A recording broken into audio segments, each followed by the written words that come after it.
Boa tarde a todas, a todos, a todes. Em primeiro lugar, eu gostaria de agradecer o convite para participar do Congresso Nacional de Práticas Interdisciplinares e Sustentabilidade, em nome da Elisa e do Maxwell, que foram as pessoas que me fizeram o convite. É um prazer muito grande estar aqui com vocês. E, desde já, eu desejo que esse evento seja um evento muito frutífero e que, ao término dele, vocês possam sair com mais dúvidas do que quando entraram, quando iniciaram a participação nesse evento.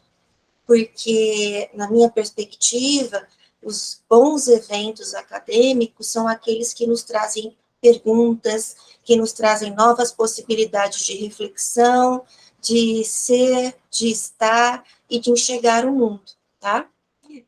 Eu vou falar com vocês hoje um pouco sobre racismo ambiental e bem pouquinho sobre o racismo ambiental no ensino de ciências. Eu sou professora aqui da Unesp de Jaboticabal, ministro aulas para o curso de licenciatura em Ciências Biológicas, sou responsável pelas disciplinas de metodologias de ensino de ciências e biologia, e pesquiso também na área de relações étnico-raciais associadas ao ensino de ciências e biologia, tá? Eu vou compartilhar a minha tela com vocês, e eu enviei essa apresentação para a Elisa por e-mail e disse a ela para ela se sentir à vontade de compartilhar com quem pedir a apresentação para ela, tá bom? Eu estou aqui compartilhando.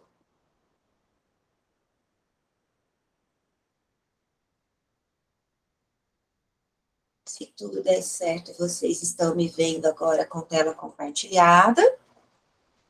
E aí eu já inicio a fala, né, sobre racismo ambiental e ensino de ciências, colocando uma imagem que, de imediato, a gente vai associar com poluição. Mas mais para o fim dessa fala, eu gostaria de ampliar essa ideia, né? Quando nós nos falamos muitas vezes de meio ambiente, quando nós falamos de sustentabilidade, pode ser que a primeira ideia que surja na cabeça das pessoas que estão nos ouvindo seja a ideia de um ambiente poluído, né? Ou ao contrário, de um ambiente saudável. Então, a ideia de poluição, a ideia de desmatamento, a ideia de falta de saneamento básico, de lixo, dos diversos tipos de lixo despejados em local inadequado, é o que surge, talvez, primeiro na cabeça das pessoas. Mas não é apenas disso que eu gostaria de falar, tá? E, para iniciar a nossa reflexão de hoje, eu começo com uma pergunta, né? Que é se a cidade, ela é de todo mundo, né? Então, aqui está a pergunta.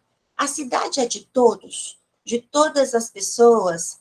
Homens, mulheres, crianças, pessoas pobres, pessoas ricas, pessoas brancas, pessoas indígenas, pessoas de nacionalidades diversas, né? Então, se nós imaginarmos uma cidade, imaginem uma cidade qualquer, pode ser a cidade de vocês, pode ser uma cidade na qual vocês nunca estiveram antes, e se façam essa pergunta: essa cidade, onde eu estou agora, onde eu vivo, onde eu estou passeando, ela é de todo mundo que vive nessa cidade?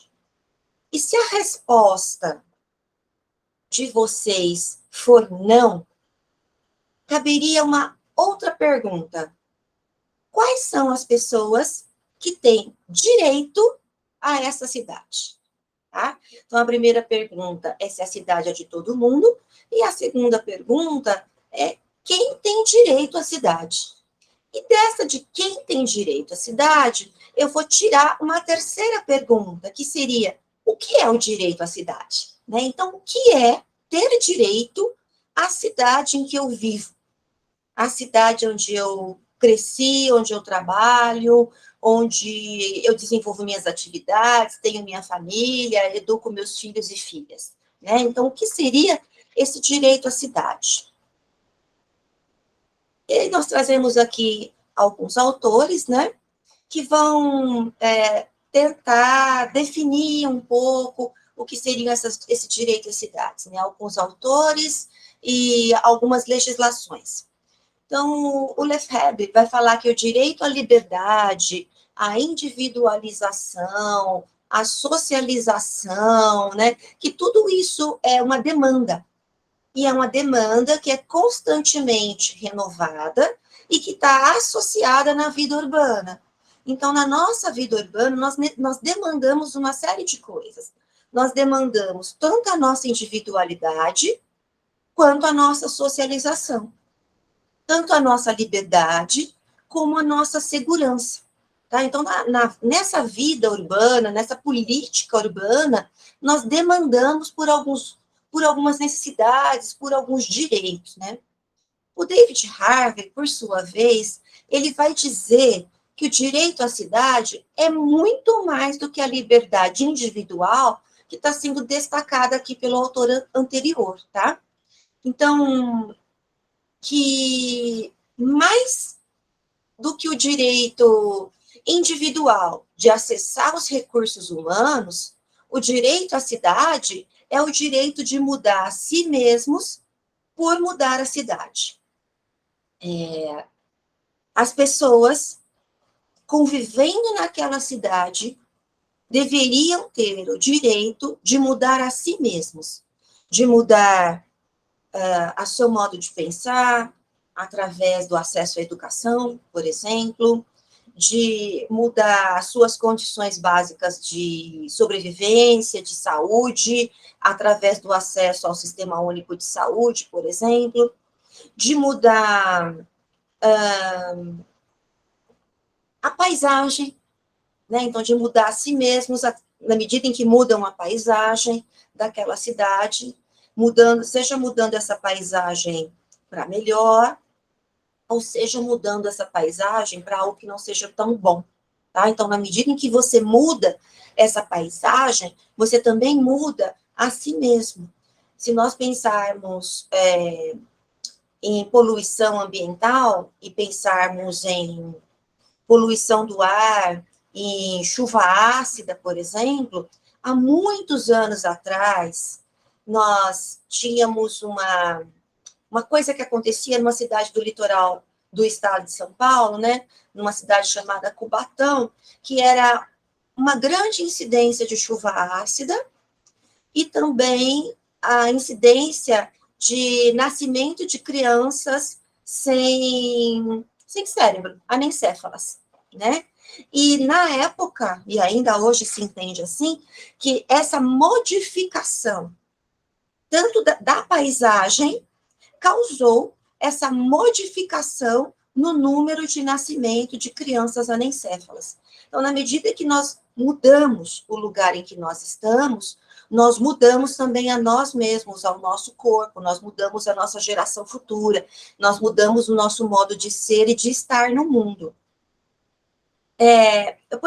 Eu posso ainda chamar uma legislação para falar um pouco mais sobre o direito da cidade, como o Estatuto da Cidade, que é a lei número 10.257 de 2001. E essa lei, quando ela vai falar das diretrizes gerais da política urbana, no seu artigo 2º, ela diz mais ou menos o seguinte, né?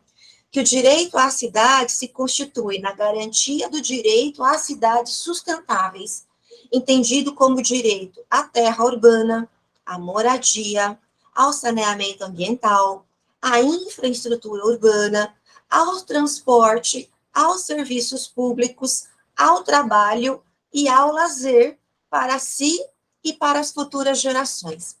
Então, aí agora a gente está ampliando um pouco mais a ideia daquele primeiro slide que eu mostrei para vocês e que a figura parecia que era só poluição. Então, o direito à cidade é o direito ao lazer, à moradia, à educação, ao saneamento básico, ao transporte, ao trabalho, a todo e qualquer serviço público. Posso falar ainda da Constituição Federal de 1988, que em seu artigo 182 vai nos dizer que a política de desenvolvimento urbano tem por objetivo ordenar o pleno desenvolvimento das funções sociais da cidade e garantir o bem-estar dos seus habitantes. E posso me remeter ainda à Carta Mundial pelo Direito à Cidade, que foi escrita no Fórum Social Mundial de 2005 em Porto Alegre, né? Essa carta nos diz o seguinte, um trecho dessa carta nos diz o seguinte, que o usufruto equitativo da cidade, dentro dos princípios de sustentabilidade, democracia e justiça social, é um direito coletivo dos habitantes das cidades, em especial dos grupos vulneráveis e desfavorecidos. E aí eu estou começando a entrar no tema dessa fala que eu trouxe para vocês hoje, tá? Então, voltando, em especial desses grupos vulneráveis e desfavorecidos, que lhes confere legitimidade de ação e organização baseada em seus usos e costumes, com o objetivo de alcançar o pleno exercício do direito à livre autodeterminação e a um padrão de vida adequado. Bem, o tema da nossa palestra é racismo ambiental e ensino de ciências, né? Racismo ambiental está vindo antes, eu até peço desculpa para a Elisa, porque quando eu mandei o título, eu pus na ordem contrária, mas depois eu pensei melhor e falei que não, que o enfoque não era no ensino, que o enfoque era no racismo ambiental, devido ao fato do evento ser sobre sustentabilidade, né? Então, o enfoque era nisso. Então, nós falamos de direito à cidade, de algumas legislações que falam sobre esse direito à cidade, e já conseguimos responder uma das primeiras perguntas que foi colocada lá no segundo slide, né? Quem tem direito à cidade? Quem deveria ter direito à cidade são todas as pessoas. Homens, mulheres, meninos, meninas, pessoas a gênero, pessoas trans, todos deveriam ter direito à cidade. Mas, a partir dessa legislação, nós podemos refletir um pouco e entender que existem certos grupos de pessoas que têm mais direitos do que outros grupos de pessoas. Tem uma música do Humberto Gessinger, que é vocalista do Engenheiros do Havaí, cujo refrão diz assim, todos iguais, só que uns mais iguais que os outros. Né? E no racismo ambiental a gente vê isso. Não existe igualdade, existe desigualdade. Existe um grupo de pessoas que vai ter justiça social, que vai ter acesso ao conceito de sustentabilidade, ao ensino sobre sustentabilidade e até mesmo a vivência da sustentabilidade. Que existe um grupo de pessoas que vai ter acesso à democracia, mas que existe um outro grupo de pessoas, que são pessoas vulneráveis, pessoas desfavorecidas, que não terão acesso a esses mesmos direitos, tá? E para falar desse grupo de pessoas, eu vou trazer como exemplo uma escritora brasileira, que é a escritora desse livro aqui, Quarto de Despejo, Diário de uma Favelada, que é a Carolina Maria de Jesus. Nesse livro, a Carolina, ela fala, né, ela relata o cotidiano triste e cruel da vida dela na favela, tá? Ela traz uma linguagem muito simples, mas ao mesmo tempo muito contundente, uma linguagem muito original.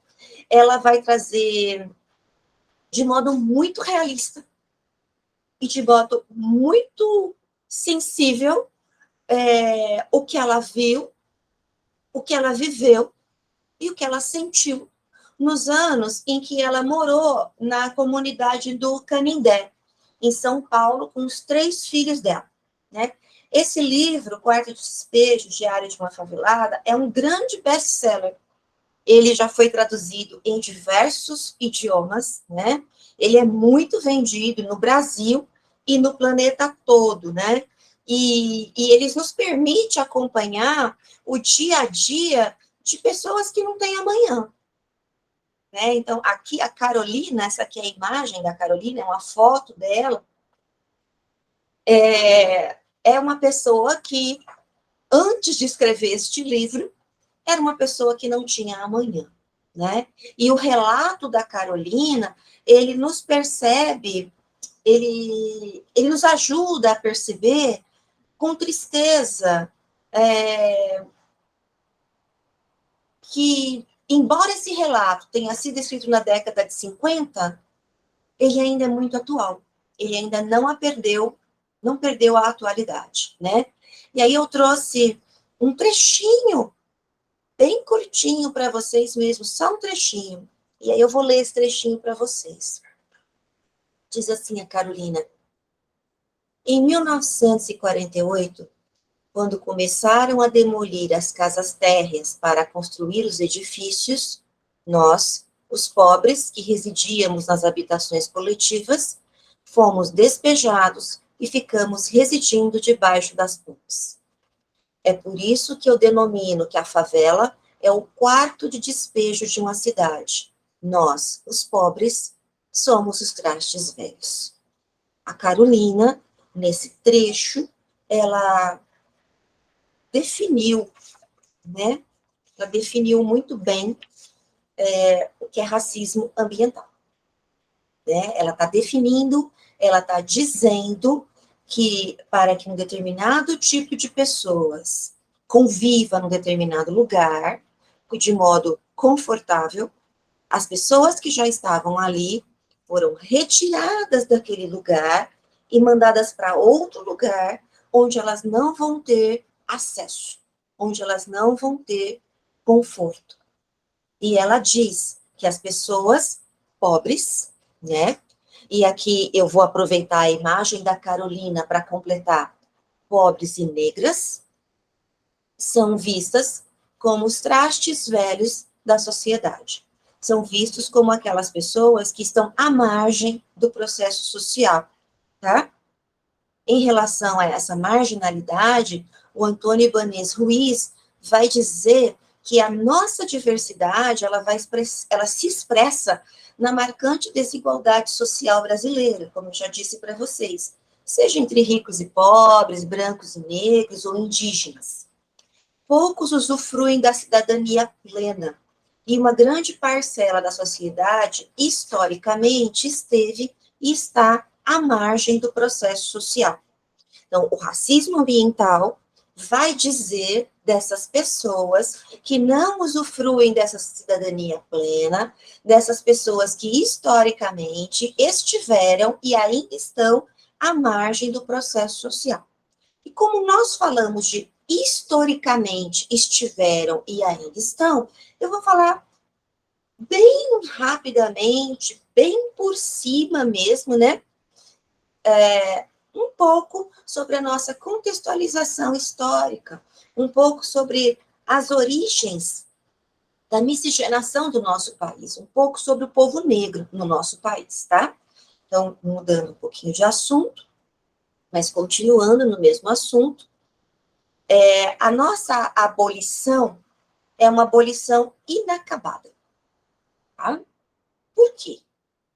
Pergunta retórica, né? Porque eu não tenho ninguém aqui para responder para mim.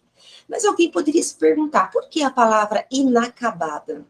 Bem, a palavra inacabada, ela vem do fato que a princesa Isabel, quando promulga a Lei Áurea, ela promulga com uma frase curta, objetiva e muito simples.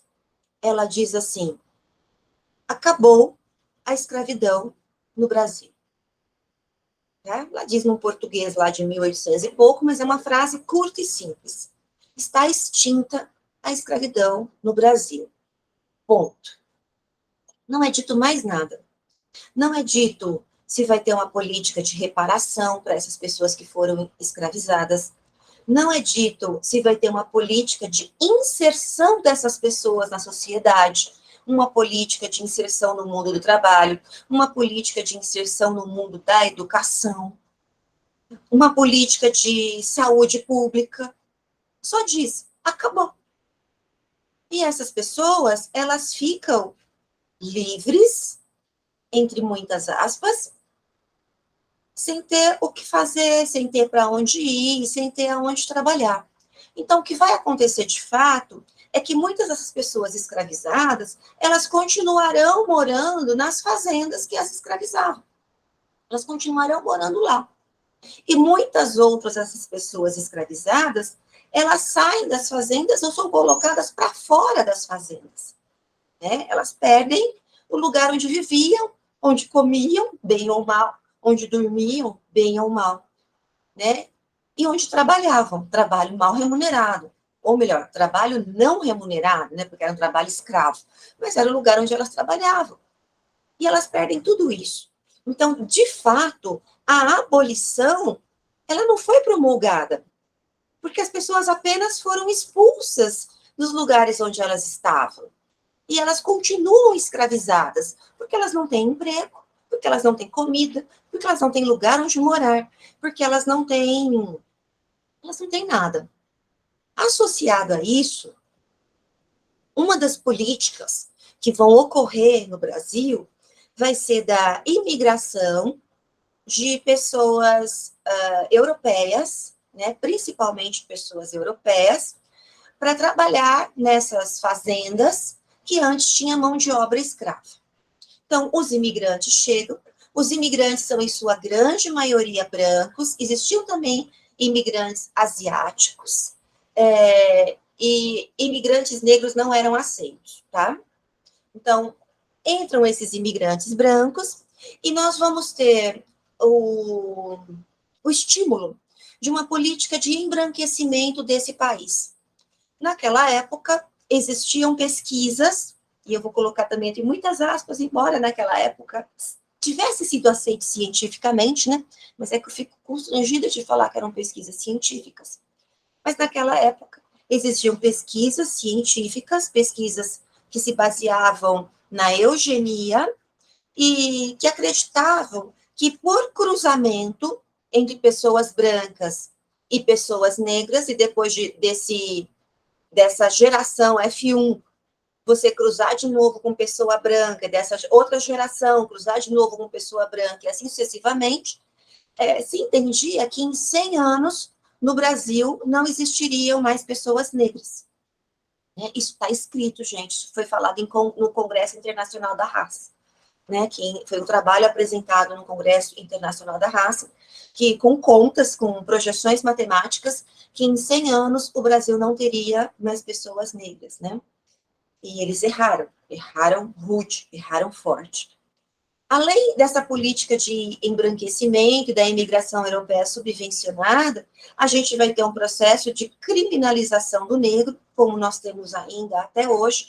Então, o preconceito racial, ele é muito forte, e essa pessoa negra, a ela resta os piores trabalhos, e ela é sempre a suspeita, né, de ter cometido qualquer tipo de crime. Ela é entendida como uma pessoa inferior, como uma pessoa de pouca inteligência, como uma pessoa de pouca racionalidade, e como uma pessoa que traz em seu material genético o pendor para o crime. Isso também, essa ideia do pendor para o crime da pessoa negra, ela vem também de pesquisas científicas da época, de pesquisas científicas com forte cunho racista e com forte cunho eugenista, tá? Então, a inserção social do negro e a determinação da ocupação urbana pelos recém-libertos foi uma coisa que não foi organizada, que não foi pensada para essas pessoas. Então, o que vai acontecer é o que a Carolina já disse lá no texto dela, que essas pessoas vão ser sempre colocadas longe da urbanização, tá? Longe, morando em ambientes em que você não vai ter saneamento básico, em que você não vai ter acesso à saúde, acesso à escola e esse tipo de coisa. Para falar de racismo ambiental, vale a pena, primeiro, a gente pincelar um pouquinho o racismo institucional, mas é uma pinceladinha mesmo, tá? O racismo institucional, ele vai dizer respeito da reprodução da hierarquização racial da sociedade pelas instituições, tanto públicas quanto privadas, tá? Então, você reproduz esse racismo institucionalmente. Então, você tem uma hierarquia racial. Me sumiu agora, eu não pus aqui no slide, e me sumiu agora um outro conceito, que é o do professor Silvio de Almeida. Então, vou pedir desculpa, porque ele simplesmente sumiu da minha cabeça. Eu estava com ele aqui agora, ele sumiu. O racismo ambiental, como já deu para entender, ele vai determinar as condições ambientais a que são submetidos grupos étnico-raciais vulnerabilizados. Ele vai fazer com que esses grupos sejam expostos desproporcionalmente aos riscos e agravantes ambientais. E, como eu já disse lá atrás, esse racismo ambiental vai fazer com que ocorra um acesso desigual desses grupos aos recursos e aos bens ambientais, tá? Então, o racismo ambiental, ele é um termo que ele é relativamente novo. Aqui no Brasil, as discussões sobre ele iniciaram há 23 anos atrás, né? Foi apenas no ano 2000. E como nós temos visto, ele é o causador de diversas injustiças cometidas contra os grupos vulneráveis, né? Geralmente, durante a realização de políticas públicas. E, geralmente, durante a realização de obras do setor privado. Então, a Carolina diz aqui atrás que demoliram-se as casas térreas para se construir os edifícios. Vamos pensar numa parceria público-privada, como o metrô, né? O metrô é uma parceria público-privada. Você desapropria e você manda as pessoas que estavam morando naquele lugar para outro lugar. Dependendo do bairro que você está desapropriando, se é um bairro pobre, né? Se é um bairro sem recursos, as violações de direito, elas ocorrerão de modo mais contundente, tá? E esse conceito de racismo ambiental, ele vai surgir lá nos Estados Unidos na década de 1980. Então, veja, no Brasil ele é recente, tem só 23 anos. Mas se nós pensarmos num espaço mais ampliado, né, uma coisa mais ampliada, ele também é recente em outros países, né, porque 1980 a gente está logo ali. Eu nasci em 1970, né, então o conceito de racismo ambiental, ele é muito mais novo do que eu. Tá? E ele vai nascer nos Estados Unidos quando rejeitos químicos danosos são lançados em comunidades negras. E a Fiocruz, eu vou falar mais da Fiocruz mais para frente, ela tem um mapa de conflitos envolvendo injustiça ambiental e saúde. E esse mapa, ele está disponível desde a década passada, desde 2010. E ele está dizendo que dos 571 conflitos apontados no país naquela época, a maioria desses conflitos estava relacionado ao racismo ambiental. Vamos pegar aqui e falar rapidamente de alguns indicadores econômicos, tá? Então, por exemplo, quando eu penso numa comunidade e vejo que essa comunidade não tem abastecimento de água de rede geral ou poço de nascente própria, essa comunidade é injustiçada em relação ao abastecimento de água. Quando eu vejo que essa comunidade não tem a maioria dos seus domicílios com lixo coletado, eu vejo que essa comunidade é injustiçada em relação à coleta de lixo. Quando eu vejo que ocorre esgotamento sanitário na rede geral de esgoto ou pluvial, eu vejo que essa comunidade é injustiçada em relação à rede de esgoto. O mesmo para a energia elétrica, tá? Se a energia elétrica não chega aos domicílios dessas pessoas. Quando eu olho a renda familiar e vejo que essa renda mensal, ela é muito baixa. Quando eu olho o índice de alfabetização e eu vejo que o percentual de pessoas alfabetizadas é muito baixo. Eu poderia até dizer o percentual de escolas próximo daquela comunidade, se as escolas são próximas ou se as escolas são longínquas. Quando eu vejo o índice de cobertura vegetal, né? O índice de cobertura vegetal, ele é maior em áreas que têm mais poder financeiro, né? Ah, Rose, sério? Sério? Eu sei que eu vou dar um exemplo que é longe da gente, né? Mas é porque eu vim de São Paulo, estou aqui em Jaboticabal há 15 anos, e eu vim de São Paulo, então meu exemplo vai ser da cidade de São Paulo. Se nós pensarmos no Parque do Ibirapuera, que é uma grande área de cobertura vegetal na cidade de São Paulo, e a gente pensar em que bairro está o Parque do Ibirapuera, o que tem no entorno do Parque do Ibirapuera, quais são os prédios, né? Qual seria a renda familiar mínima das pessoas que moram em prédios no entorno do Parque do Ibirapuera, e comparássemos com um bairro longínquo, né?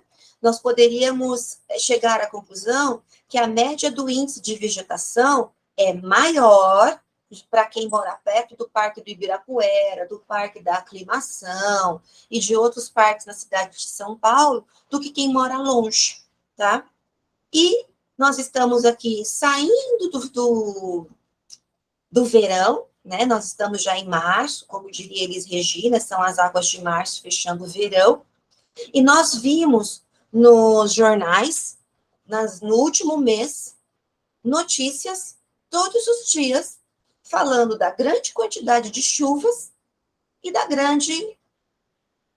grandes inundações que ocorreram no litoral, no interior, né? Não só no estado de São Paulo, mas em diversos locais na região sudeste, na região sul principalmente. O grau de probabilidade de inundação é muito maior em bairros pobres do que em bairros ricos, tá? É muito maior. E todos esses indicadores aqui e outros que eu não falei, como indicador relacionado com acesso a emprego, acesso à proteção, acesso à alimentação, acesso à saúde, todos esses indicadores socioeconômicos são também indicadores ambientais que fazem com que eu perceba em que lugar o racismo ambiental é maior ou não existe racismo ambiental, tá? Tudo isso que eu falei está expresso aqui nessa imagenzinha que está em inglês, tá bom? E a gente pode olhar para a imagem e ver que a nossa família retratada aqui é uma família que está aqui embaixo, né? Pessoas de cor. É uma família de pessoas negras. Então, aqui nesse gráfico, que é dessa revista, The Nation, é demonstrado que nos Estados Unidos, as pessoas que são mais vulneráveis ao racismo ambiental são as pessoas negras. Aqui, nesse infográfico, que eu retirei do Fórum Brasileiro de Segurança Pública, nós vamos ver o número de mortes violentas intencionais, nós vamos ver o número de roubo seguido de morte, nós vamos ver o número de vitimização policial, né, enquanto as pessoas foram mortas por policiais, nós vamos ver, inclusive, quem é esse policial que mata, né, qual é a idade desses policiais, qual é a raça, cor desses policiais, o horário da ocorrência, a letalidade, né, o perfil das pessoas, e aí aqui no perfil é que eu vou me deter.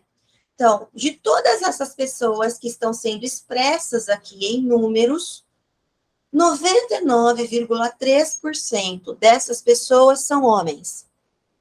81,8% dessas pessoas são jovens, têm entre 12 e 29 anos de idade, são pessoas muito jovens. E 76,2% dessas pessoas são pessoas negras, tá? Então, o número de pessoas que morrem no nosso país seria equivalente a uma bomba atômica por ano, a explosão de uma bomba atômica nuclear, que dizimou Hiroshima e Nagasaki. E essas pessoas que morrem são as pessoas pretas, tá? Ainda olhando para o Atlas da violência, vamos pegar aqui, ó, desse lado, o peso da desigualdade racial. A taxa de homicídio de pessoas negras é de 40%, quando eu comparo com a taxa de homicídio de pessoas não negras, que é de 16%, tá? Então, a taxa de homicídios de pessoas negras equivale a 2,5 vezes mais a de não negros, tá bom? A taxa de homicídio de pessoas negras, ela vem tendo aumento, enquanto a taxa de homicídio de pessoas não negras, ela vem tendo redução.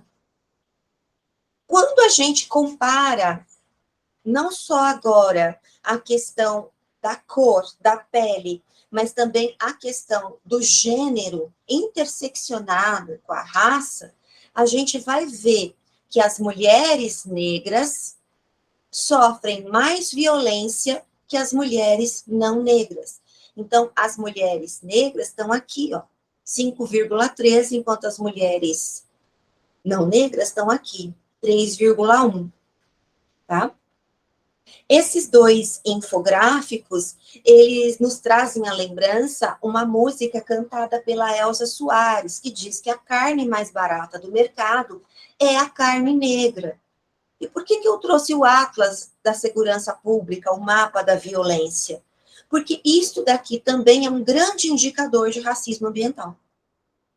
Embora não esteja listado aqui, tá? Então, embora não esteja listado aqui nesses indicadores socioeconômicos, a violência no nosso país, quem é vítima da violência no nosso país, quem é mais morto pela polícia no nosso país, quem mais sofre estupro no nosso país, quais são as mulheres que mais sofrem violência de raça e de gênero no nosso país, isso também faz parte dessa composição socioeconômica de indicadores do racismo ambiental, tá? Então, como eu já disse, a carne mais barata do mercado está aqui.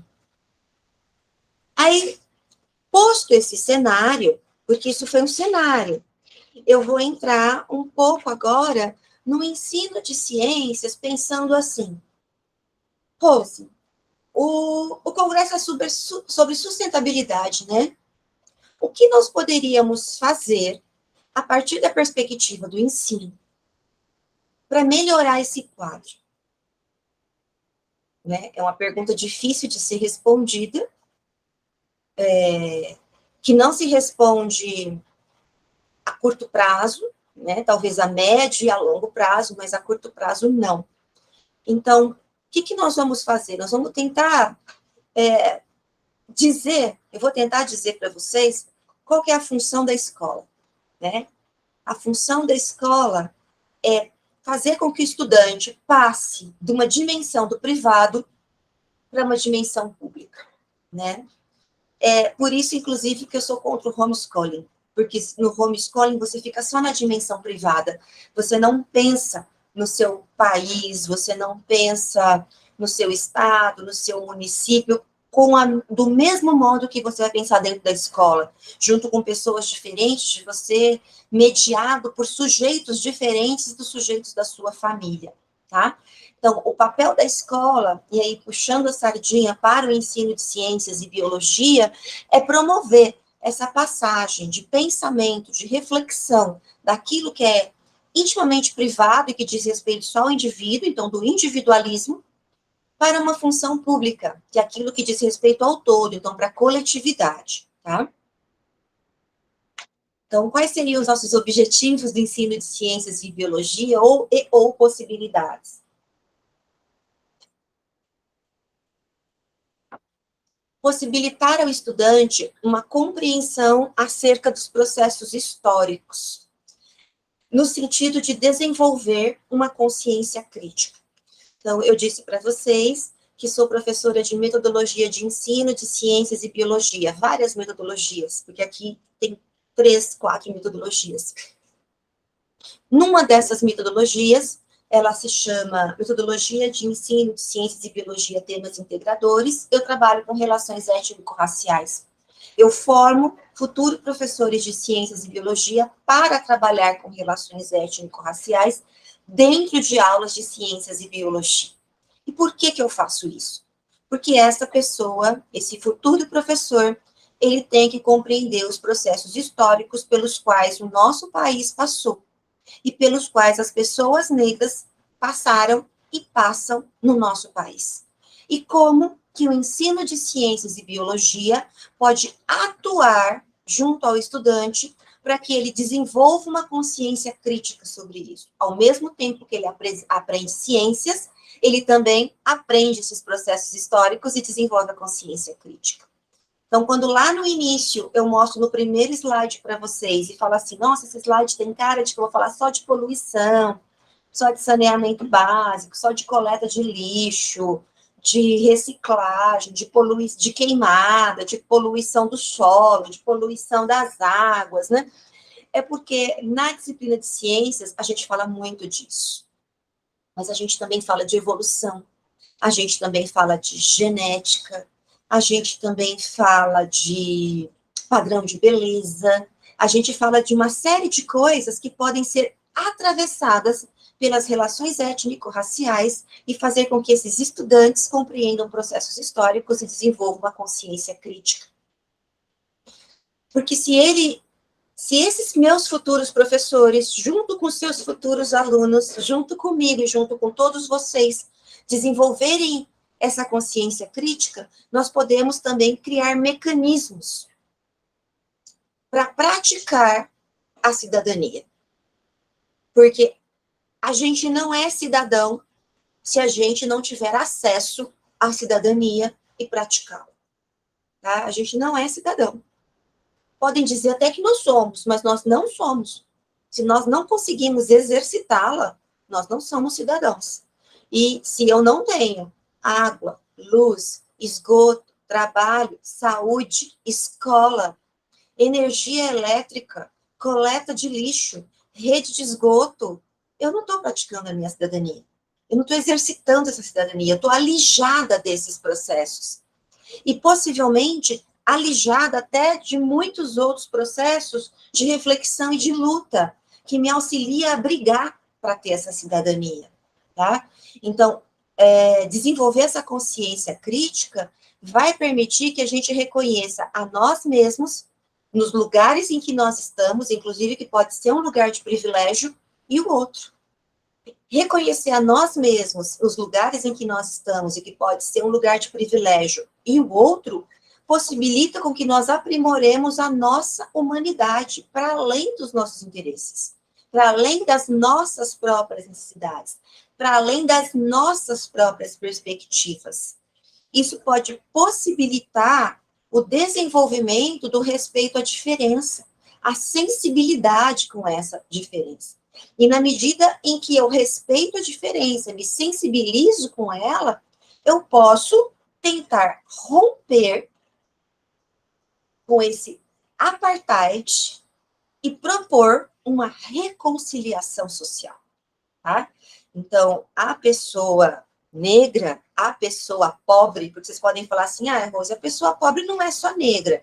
Eu entendo, não é apenas a pessoa pobre que é negra, ou não só a pessoa, ou nem todas as pessoas pobres são negras, e nem todas as pessoas negras são pobres. Eu entendo tudo isso.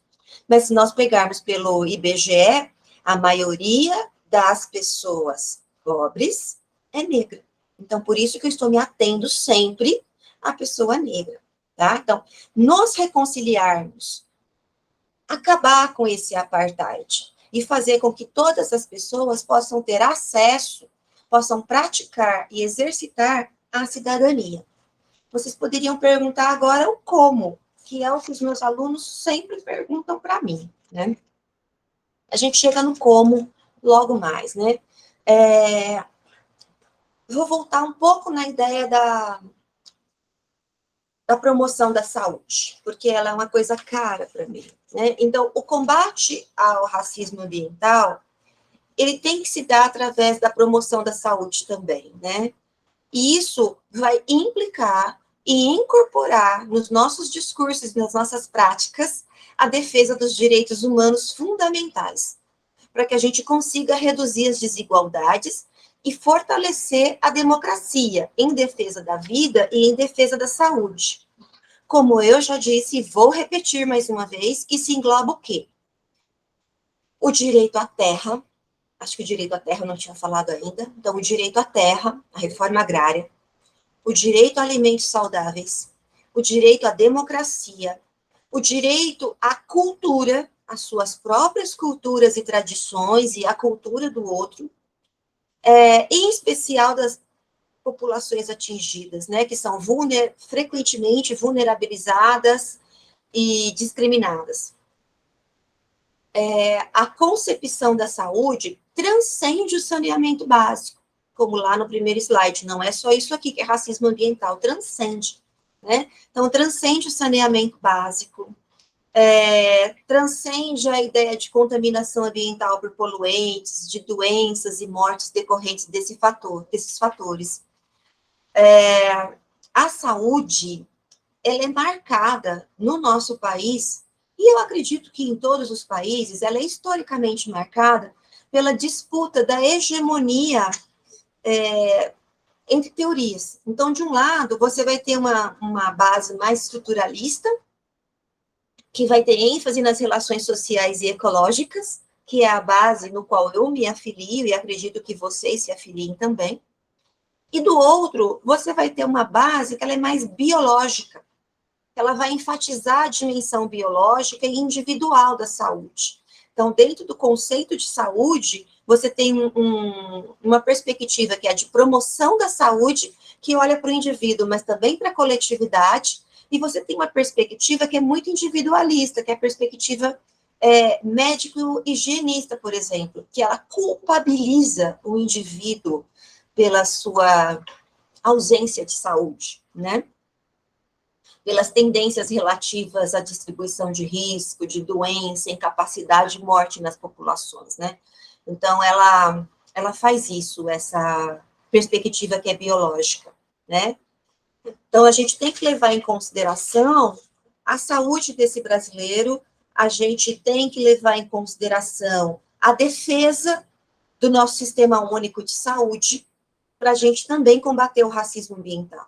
Então, o combate ao racismo ambiental e a promoção de uma sustentabilidade, ela não se dá apenas a partir de saneamento básico, ela se dá numa dimensão que é muito coletiva e que é muito sócio-histórica, tá? É uma dimensão crítica de educação ambiental, vou dizer assim, uma dimensão crítica de educação ambiental. E agora, eu vou mostrar para vocês possibilidades de sensibilização. Eu vou mostrar para vocês rapidamente esse site aqui, que é o site do Senado. Então, eu vou ter que minimizar aqui um pouquinho. Sair da apresentação. Venho para aqui. Então, aqui é uma exposição virtual no Senado sobre racismo ambiental.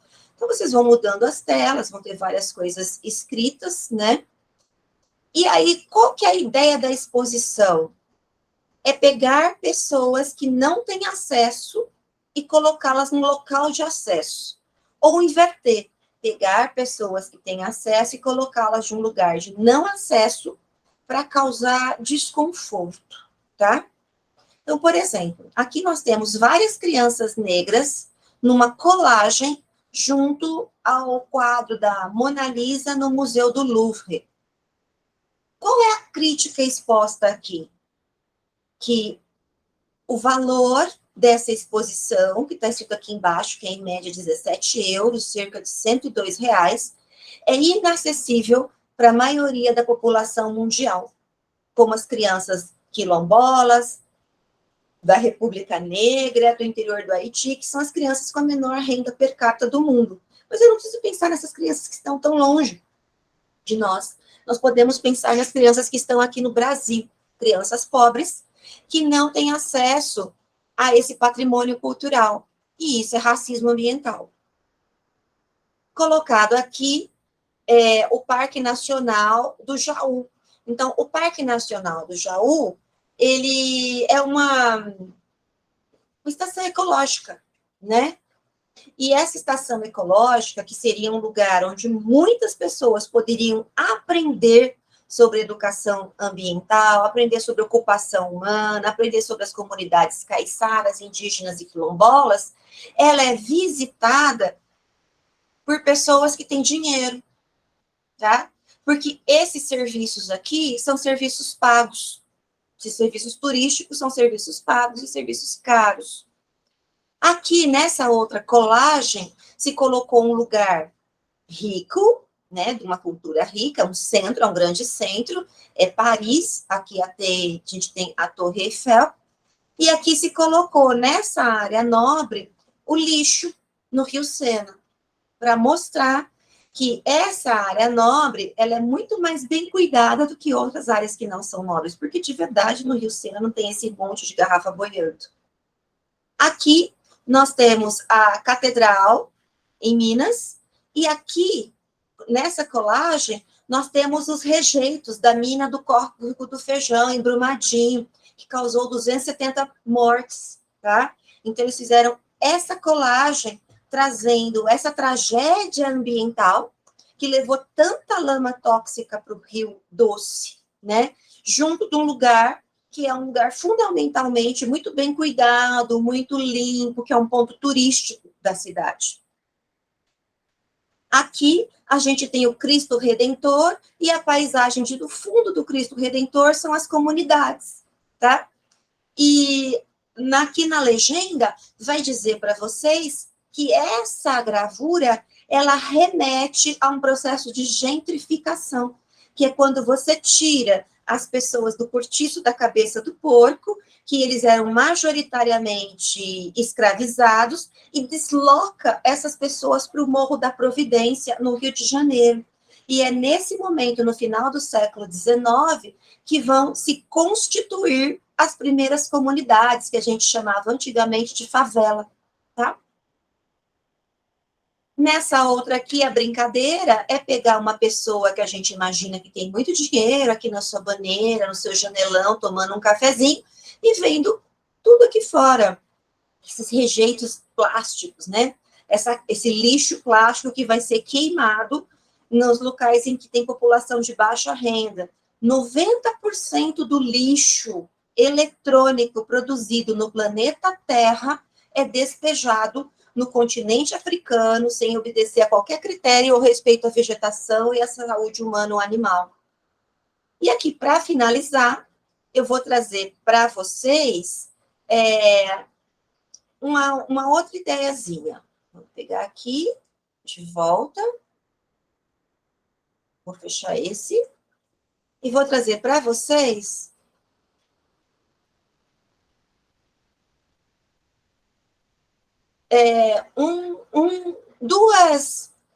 duas possibilidades de trabalhar sustentabilidade, de denunciar sustentabilidade, de trabalhar sustentabilidade e de emancipação das pessoas, tá? Eu já vou até fechar aqui e eu vou mostrar para vocês primeiro o Cocozap. O nome é engraçado, né? Cocozap. Tá? E depois eu vou mostrar para vocês o jogo sujo. Então, o Cocozap, ele é um projeto do Data Lab. Aí tem aqui, ó, o logo do Data Lab está aqui em cima, que é um laboratório de dados e narrativas no Complexo da Maré. Ele é um projeto que mapeia a incidência e participação cidadã sobre o saneamento básico nas favelas. Na favela da Maré tem 140 mil habitantes e fica na zona norte fluminense. Como que acontece? Em parceria, né, esse projeto Data Lab tem parceria com a Casa Fluminense e com a Casa de Desenvolvimento da Maré, vai acontecer da seguinte maneira: os moradores, eles têm um número de celular do Cocosap.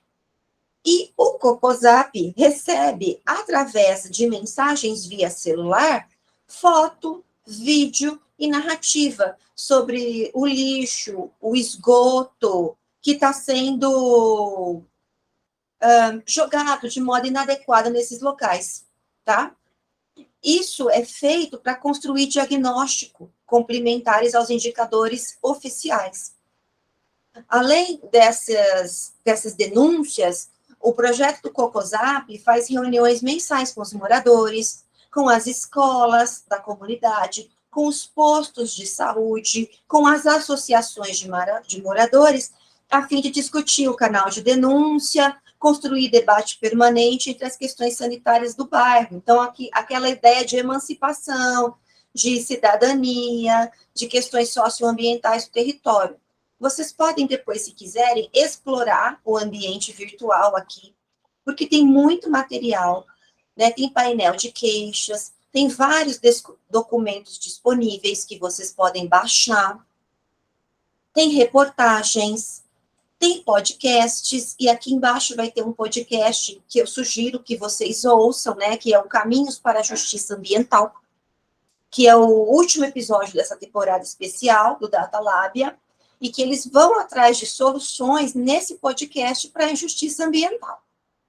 E ainda tem aqui o Medium, né, que vocês vão encontrar vários registros das queixas, as possibilidades de caminho, e o que é o Medium para eles. E finalizando, a gente vai ter aqui, nessa outra página, o jogo sujo. Olhando assim, só pensando, nossa, que legal, é um jogo. Ele ainda não é um jogo, ele ainda não é. Mas ele é uma reportagem muito aprofundada, né? Que vai falar sobre doença, lixo, esgoto e poluição desse projeto com os moradores do Complexo da Maré. E vai falar como essas doenças, os lixos, o esgoto, a poluição e a má gestão do saneamento básico exclui direito da vida desses moradores. Então, é muito grande a reportagem, vai falar, né, dessas regras do jogo, leva para diversas legislações, leva para diversos outras páginas. Aí aqui, como se fosse o jogo mesmo, mostra como seriam as páginas do jogo. Aí não quero me cadastrar agora, não. As passagens de fase, quem são os vilões do jogo, e esse tipo de coisa, tá? Aí, aqui, eu termino aqui com essa imagem, né? E essa imagem, ela me remete um pouco a essa ideia de que não é só a gente que está de fora do lugar de alta vulnerabilidade que vai fazer com que esse lugar seja menos opressivo, seja menos tóxico, seja mais justo, né? É necessário que nós nos unamos às pessoas que são vulnerabilizadas, né? Então, que exista uma união, como eu disse, deixe de existir um apartheid, para que a gente possa se unir e para que a gente possa barrar as injustiças ambientais, tá? Então, eu mais uma vez agradeço muito o convite para participar aqui com vocês. Deixo disponível o meu e-mail, caso vocês queiram entrar em contato, conversar mais um pouco comigo, eu estou à disposição. E paro a apresentação por aqui. E como já no início eu disse, eu desejo a vocês um ótimo dia de evento e que seja muito produtivo, muito profícuo para todos. Muito obrigada.